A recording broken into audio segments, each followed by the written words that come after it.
आज विक्रम सम्वत 2083 साल भदौ 8 गते सोमबार, साउन शुक्ल द्वादशी, 24 अगस्त सन् 2026।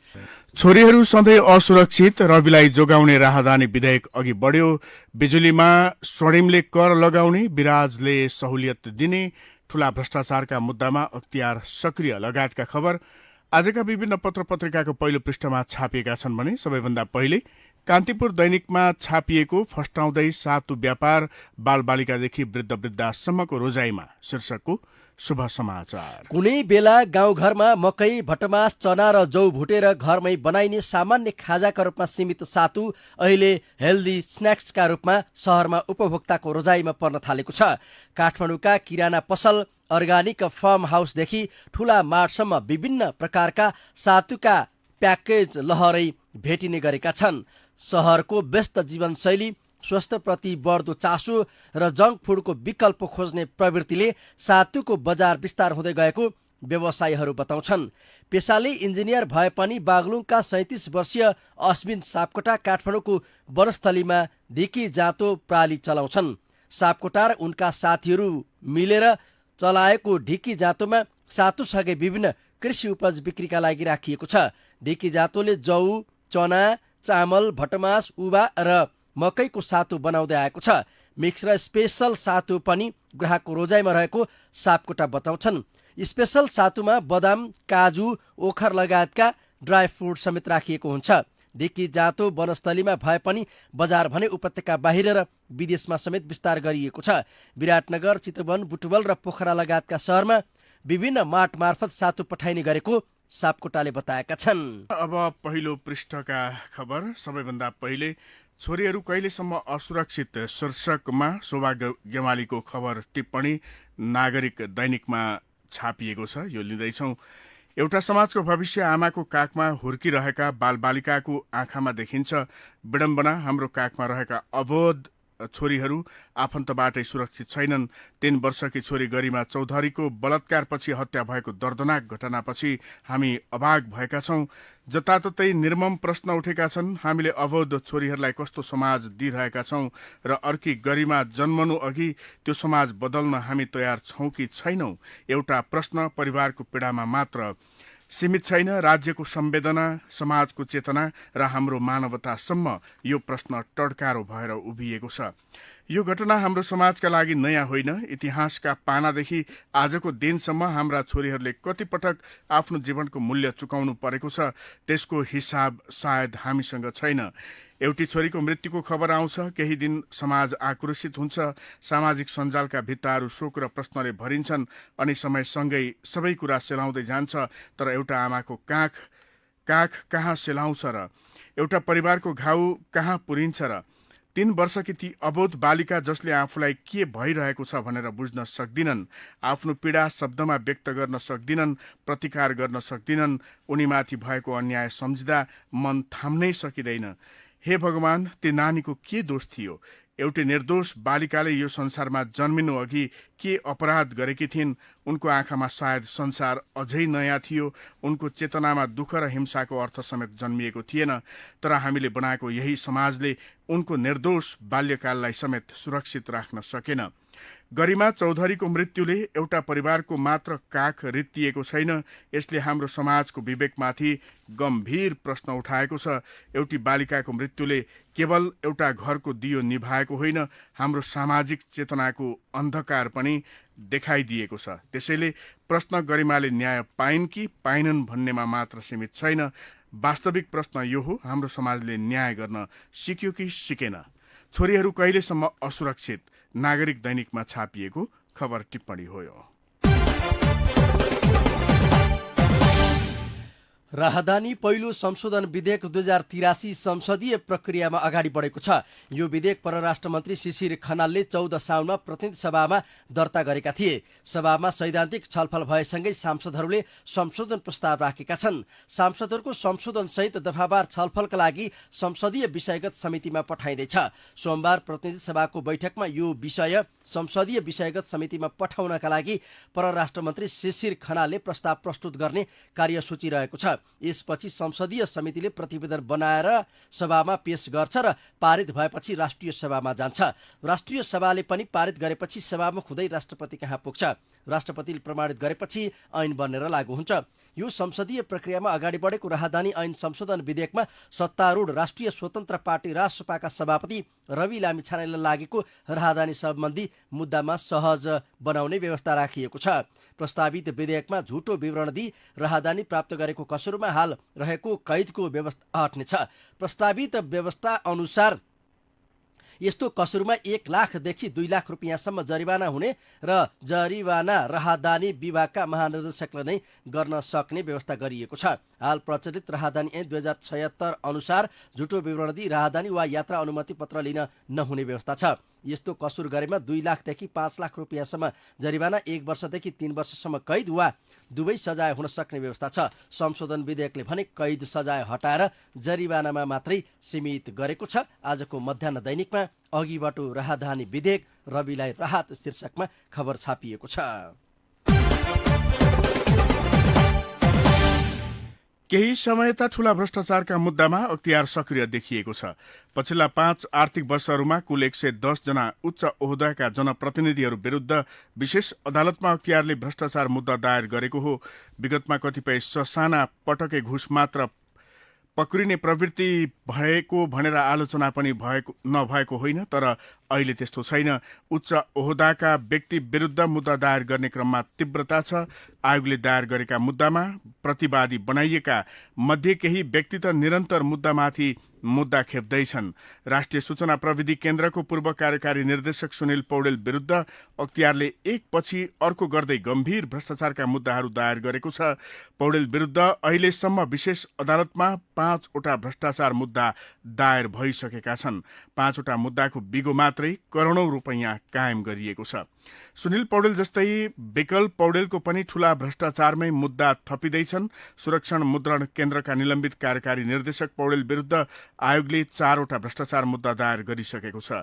सेक्युरिटी प्रेस सुरक्षण मुद्रण खरिद प्रकरणमा आर्थिक अनियमितता गरेको आरोप लगायत छन्। त्यसैगरी अख्तियारले पोखरा अन्तर्राष्ट्रिय विमानस्थल निर्माणमा भ्रष्टाचार भएको निष्कर्ष सहित विशेष अदालतमा मुद्दा दायर गरेको थियो। पोखरा अन्तर्राष्ट्रिय विमानस्थल निर्माणमा भ्रष्टाचार भएको भन्दै अख्तियारले 8 अर्ब 36 करोड रुपैयाँ बिगो सहित 5 जना पूर्व मन्त्रीहरू र 10 जना सचिवहरूलाई प्रतिवादी बनाएर दायर गरेको छ। अख्तियारले पूर्व मन्त्रीहरू डाक्टर रामशरण महत, स्वर्गीय पुष्पबहादुर बोगटी, रामकुमार श्रेष्ठ, भीम आचार्य र दीपक अमात्य लगायतलाई विपक्षी बनाएको थियो। पूर्व मन्त्री मध्ये माओवादी नेता समेत रहेका बोगटीको निधन भइसकेको छ। उहाँ त्यसबेला पर्यटन मन्त्री हुनुहुन्थ्यो। त्यस्तै कंग्रेस नेता रामशरण महत अल्जाइमरका कारण स्मरण शक्ति कमजोर भएर सक्रिय राजनीतिमा हुनुहुन्न। ठूला भ्रष्टाचारका मुद्दामा अख्तियार सक्रिय शीर्षकमा हिमालय टाइम्समा यो खबर छापिएको हो। आजको गोरखापत्र दैनिकमा सर्वोच्चको नजिर, सुरु अदालतले दोषी ठहर गरे पनि चुनावमा भाग लिन पाइने शीर्षकमा खबर छापिएको छ। सर्वोच्च अदालतले सुरु अदालतको फैसलाबाट दोषी ठहर भए पनि कानूनले स्पष्ट रोक नलगाएको अवस्थामा माथिल्लो तहमा मुद्दा पुनरावेदन भई विचाराधीन रहेको अवस्थामा राजनीतिक प्रतिस्पर्धामा बन्देज लगाउन नमिल्ने नजिर स्थापित गरेको छ। सुरु अदालतको फैसलाकै आधारमा निर्वाचनमा उम्मेद्वार रद्द गर्न नपाइने व्यवस्था अदालतले गरेको हो। सुरु तहको अदालतले गरेको फैसलाकै आधारमा उम्मेद्वार बन्न नपाइने प्रष्ट कानूनी व्यवस्था भएकोमा बाहेक निर्वाचनमा भाग लिन रोक लगाउनु राजनैतिक अधिकार संकुचित हुने व्याख्या सर्वोच्चको छ। संवैधानिक इजलासले व्यक्तिगत स्वतन्त्रता, पुनरावेदकीय अधिकार र उम्मेद्वारको योग्यताका आधारमा नयाँ नजिर स्थापित गरेको छ। अधिवक्ता वीरेन्द्र बहादुर कार्कीले गण्डकी प्रदेश सभाका सदस्य राजीव गुरुङ, दीपक मनाङ्गेको योग्यतामा प्रश्न उठाएर दायर गर्नुभएको रिट निवेदनमा सर्वोच्चले यस्तो व्याख्या गरेको हो। अदालतले सुरु फैसला विरुद्ध पुनरावेदन लाग्न सक्ने मुद्दामा पुनरावेदन दर्ता भई मुद्दाको अन्तिम किनारा नभएसम्म तथा पुनरावेदन दर्ता नभएकोमा पुनरावेदन लाग्ने समय पूरा नभएको अवस्थामा फैसला कार्यान्वयन नहुने कानूनी व्यवस्था समेतका आधारमा यो व्याख्या गरिएको हो। गोरखापत्र दैनिकमा खबर छ। फरार पक्राउको फर्जी तथ्याङ्क, बाटामा जरिवाना असुली, कागजमा गिरफ्तारी। कान्तिपुर दैनिक खबर लेख्छ, जिल्ला प्रहरी कार्यालय रौतहटले 26 साउनमा 9 जना फरार आरोपितलाई समातेर अदालत बुझाएको भन्दै विज्ञप्ति जारी गर्यो। तर त्यो दिन प्रहरीले 3 फरार आरोपितलाई मात्र अदालतमा हाजिर गराएको थियो। बाँकी 6 जनालाई प्रहरीले अदालत बाहिरै जरिवाना असुलेर छाडेको थियो। जिल्ला अदालत गौरको तहसिल फाँटका नायब सुब्बा रविकान्त चौधरीका अनुसार पक्राउ परेका भनिएका सबै 6 जना कैद तोकिएकाहरू होइनन्। उनीहरूलाई विभिन्न मुद्दामा जरिवाना मात्र गरिएको हो। जरिवाना भएकाहरूलाई पक्राउ गरेको भने पनि अदालतमा बुझाउने गरेका छैनन्, जरिवाना लिएर छाड्ने गरेका छन् उनले भने।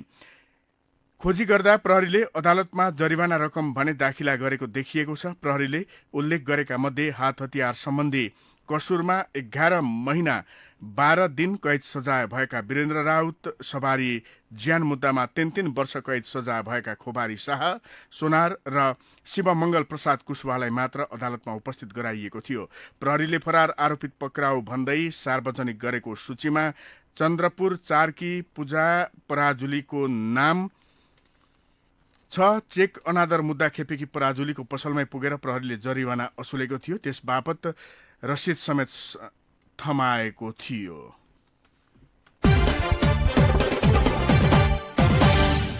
नयाँ ऐनमा समान शैक्षिक अधिकारको माग शीर्षकमा नागरिक दैनिकमा खबर छापिएको छ।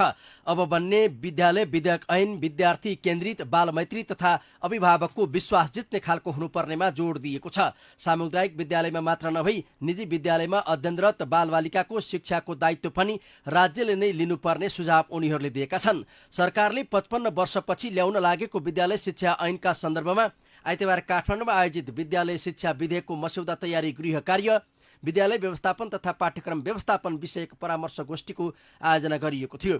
शिक्षा तथा खेलकुद मन्त्री सस्मित पोखरेलको अध्यक्षतामा सम्पन्न गोष्ठीमा हालै मन्त्रालयले 7 प्रदेशमा सञ्चालन गरेको शिक्षा नीति संवादबाट प्राप्त सुझाव तथा निष्कर्ष प्रस्तुत गर्दै सरकारवालाहरूसँग छलफल गरेको थियो। मन्त्रालयले विद्यालय शिक्षा सञ्चालन तथा व्यवस्थापनका लागि शिक्षा विधेयकको मस्यौदा तयार गरिरहेको र त्यसैका सन्दर्भमा गोष्ठी आयोजना गरिएको मन्त्री पोखरेलका प्रमुख सल्लाहकार शैलेन्द्र झाले जानकारी दिएका छन्। नयाँ ऐनमा समान शैक्षिक अधिकारको माग शीर्षकमा खबर छ।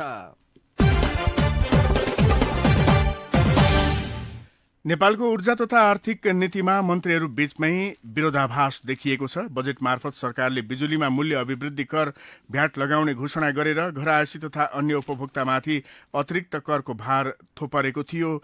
यता ऊर्जा जलस्रोत तथा सिंचाई मन्त्री विराज भक्त श्रेष्ठले भने वर्षायामको अतिरिक्त बिजुली खपत गराउन महसुल घटाउने र सहुलियत दिने तयारी गर्नुभएको छ। सरकारले गत जेठ 15 गते प्रस्तुत गरेको आर्थिक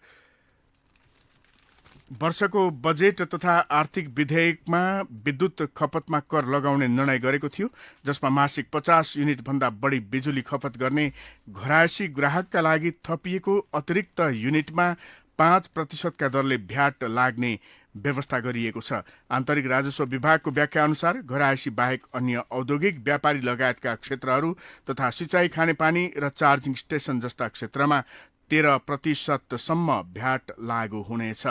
अर्थले कर लगाउने, ऊर्जाले महसुल घटाएर सहुलियत दिने शीर्षकमा हिमालय टाइम्समा यो खबर छापिएको हो। बिजुली सम्बन्धी नै खबर आजको कान्तिपुर दैनिकमा पनि छापिएको छ। नेपाली बिजुलीको सदाबहार बजार भारत बन्ला शीर्षकमा खबर छापिएको छ।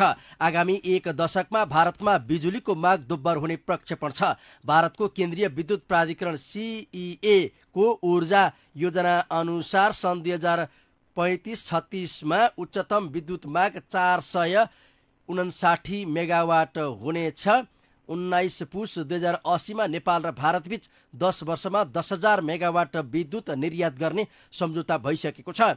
यी दुई तथ्यले नेपाली विद्युतका लागि भारतमा ठूलो बजार रहेको देखाउँछ। तर भारतलाई नेपाली बिजुलीको सदाबहार बजार मान्न भने नेपाल ढुक्क हुने अवस्था छैन। कारण हो भारतले बढ्दो विद्युत माग पूरा गर्न आफ्नै उत्पादन क्षमता विस्तार मात्र गरिरहेको छैन, सौर्य, वायु, जलविद्युत तथा ऊर्जा भण्डारणमा पनि तीव्र लगानी गरिरहेको छ। त्यही अनुसार नेपालले उत्पादन, प्रसारण र विद्युत व्यापारको रणनीति बदल्न जरुरी रहेको ऊर्जा क्षेत्रका जानकारहरू बताउँछन्। भारतलाई 10,000 मेगावाट विद्युत निर्यात गर्ने सम्झौता गरिसके पनि त्यस अनुरूप भारत र बङ्गलादेशसँग मध्यकालीन दीर्घकालीन PPA अर्थात् विद्युत खरिद सम्झौतामा सरकारले जोड दिनुपर्ने पूर्व ऊर्जा मन्त्री कुलमान घिसिङ बताउँछन्। आजको कान्तिपुर दैनिकमा नेपाली बिजुलीको सदाबहार बजार भारत बन्ला शीर्षकमा मुख्य खबर छापिएको छ। ब्याङ्कमै थुप्रिए 9,500 मेगावाटका आयोजना शीर्षकमा आर्थिक अभियान राष्ट्रिय दैनिकमा खबर छापिएको छ। सरकारले विकासका लागि आयोजना ब्याङ्कमा राखेका जलविद्युत आयोजनाको कुल क्षमता 9,457 मेगावाट पुगेको छ। तर ती आयोजनाहरूलाई प्रतिस्पर्धात्मक प्रक्रियाबाट निजी क्षेत्र मार्फत विकासमा लैजाने काम सुस्त छ। सरकारले एकातिर नयाँ जलविद्युत आयोजनाको सर्वेक्षण अनुमति पत्र जारी गर्न रोकेको छ भने अर्कोतिर आयोजना ब्याङ्कमा रहेका आयोजनालाई प्रतिस्पर्धाबाट निर्माणतर्फ लैजाने प्रक्रिया पनि अपेक्षित रूपमा अघि बढ्न सकेको छैन। यसले अध्ययन भएका हजारौं मेगावाट क्षमताका आयोजना विकासमा जानुको सट्टा सरकारी सूचीमै सीमित हुने अवस्था सिर्जना गरेको छ।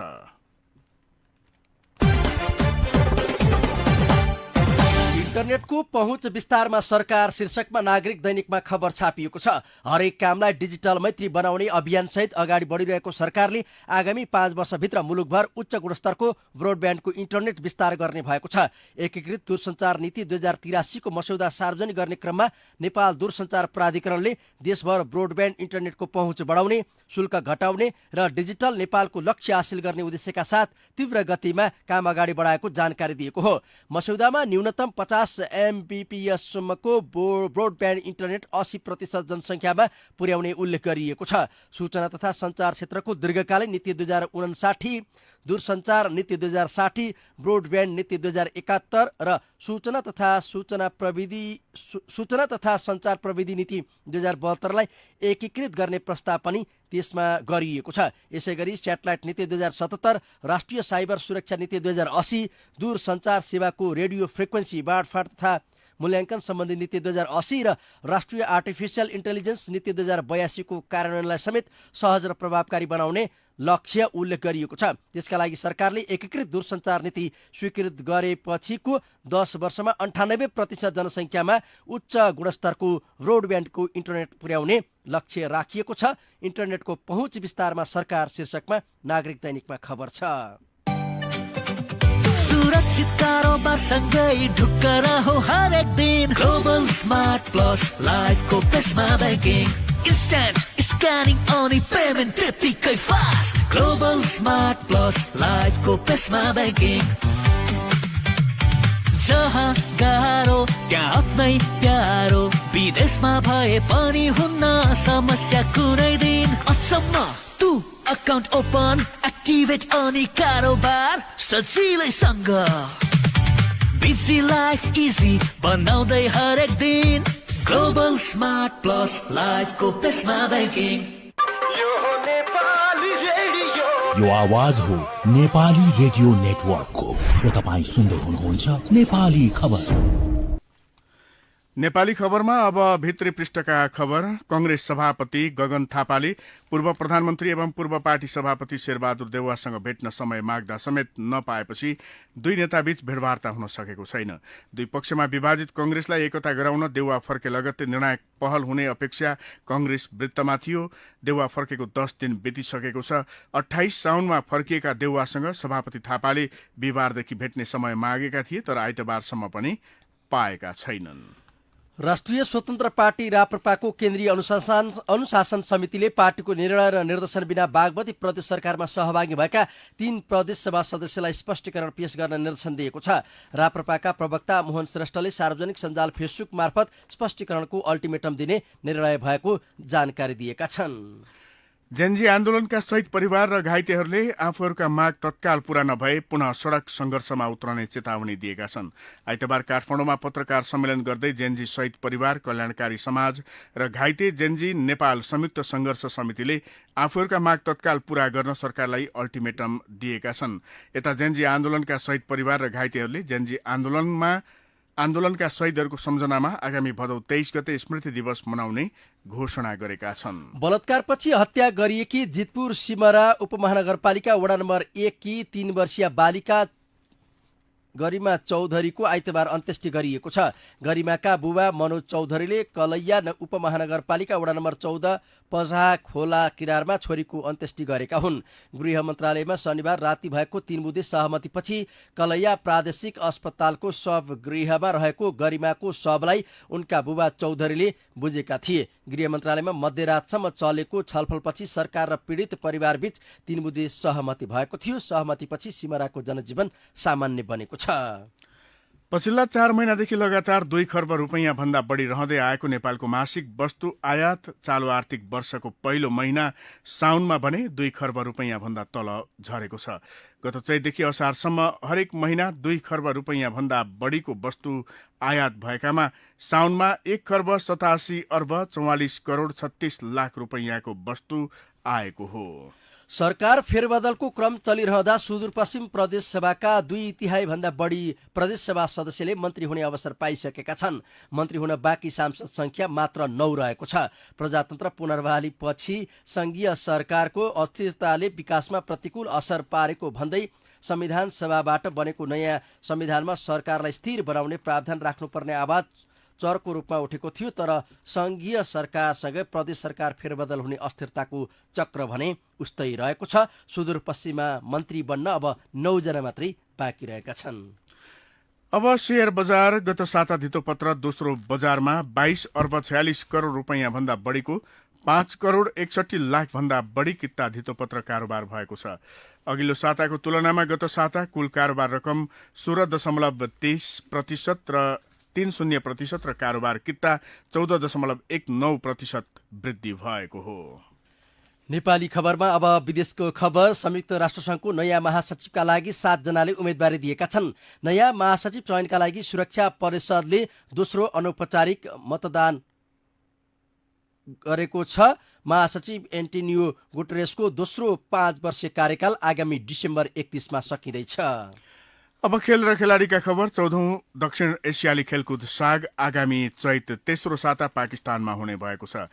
पाकिस्तानको इस्लामाबादमा बसेको दक्षिण एसिया ओलम्पिक काउन्सिल NSAOC को बैठकले 14औं साग 2083 साल चैत 20 देखि 28 गतेसम्म आयोजना गर्ने निर्णय गरेको हो।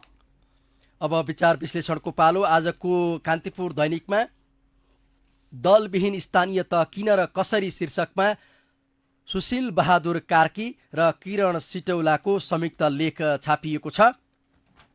गैरदलीय स्थानीय सरकारको अभ्यास गर्ने मुलुकमा प्रजातान्त्रिक मूल्य मान्यता ह्रास आएको देखिएको छैन। हाम्रा छिमेकी मुलुकहरू र हाम्रो आफ्नै अभ्यासले पनि गैरदलीय निर्वाचन भएको अवस्थामा उम्मेद्वारहरूले दलको प्रचार गर्ने भन्दा स्थानीय मुद्दामा केन्द्रित हुन सक्ने सम्भावना बढाउँछ। योग्यले बढी अवसर पाउने, दलीय स्वार्थभन्दा सहकारीले प्रश्रय पाउने तथा कार्ययोजना निर्माण र निर्णय कार्यान्वयन पनि छिटो छरितो हुने देखिन्छ।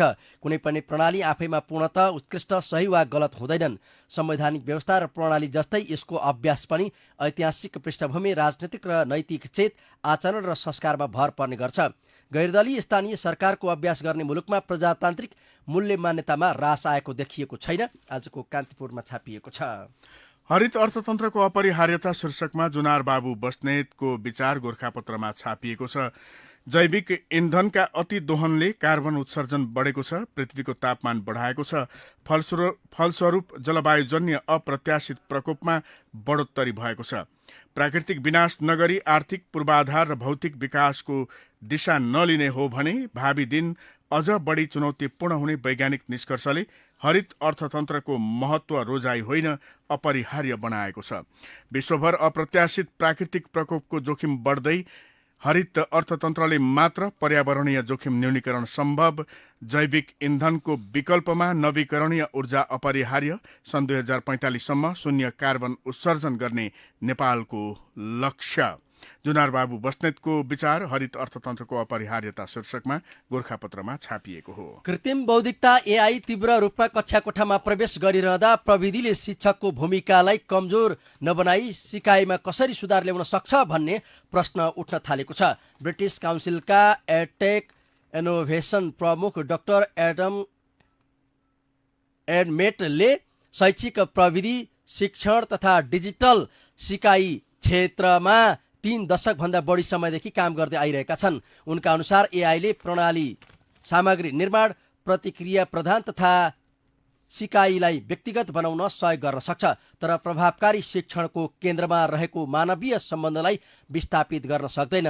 हालै काठमाडौँ भ्रमणका क्रममा उनले एआईले शिक्षामा पार्ने प्रभाव, यसको आलोचनात्मक प्रयोग नगर्दा उत्पन्न हुन सक्ने जोखिम तथा नेपालले एआईको लाभ सबै विद्यार्थी समक्ष कसरी पुर्याउन सक्छ भन्ने बारेमा चर्चा गरेका थिए र त्यसैको चर्चा आजको नागरिक दैनिकमा छापिएको छ। धेरैले एआईलाई सबै समस्याको एउटै समाधानका रूपमा हेर्छन् शीर्षकमा छापिएको छ। हवस् त नेपाली खबर अहिलेलाई यति नै।